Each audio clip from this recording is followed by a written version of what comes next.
Fala aí pessoal, beleza? Guilherme Gamer na área e agora eu trago pra vocês um trailer do simpático jogo Unravel. Nele é falado bastante sobre o também simpático protagonista, o Yarny. O crédito da legenda vai pra EA Brasil. Confere aí o vídeo, lembrando que Unravel chega em 9 de fevereiro pra PC, PS4 e Xbox One. Até mais, valeu e tchau! Yarny and Unravel were born out of a single spark of inspiration. I had this thought, what if we could make a game about love? A game where the bonds we form with other people were actual, real, physical bonds, like strands of yarn. And what if you could play as a character that was actually made from that stuff? And that idea kept growing, and the more I thought about it, the more it felt like a real thing, an important thing, a game that needed to be made.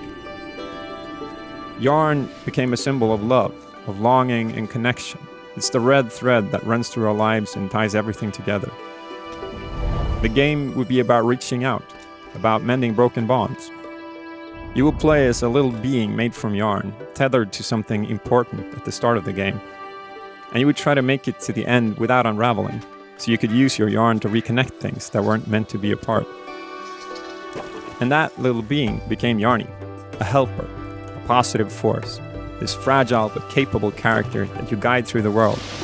A brave little thing with a huge heart, who watches the world with childlike curiosity and wonder, and accomplishes great things despite being so small. I wanted a character that would inspire empathy, that would make you care, because that's a big part of what the game is about, caring and connecting. I created Yarny when I was on a camping trip with my family. I made a doll from materials that I basically scavenged and just started playing with it and posing it and taking pictures, trying to come up with what the actual game would be like. It was just a really beautiful process. I was out in nature in such an inspiring environment. I was basically just playing and having fun and trying to capture what that felt like. I had my kids there, and with every new thing that I showed them, I could tell right away if it worked. And now, 2 years later, I can look back at that summer, and it's quite amazing to see where it all led. That initial spark of inspiration has grown into a real game. Hours of love and hard work have been poured into it. And Yarny is already reaching people, forming new bonds. And that's a pretty great feeling.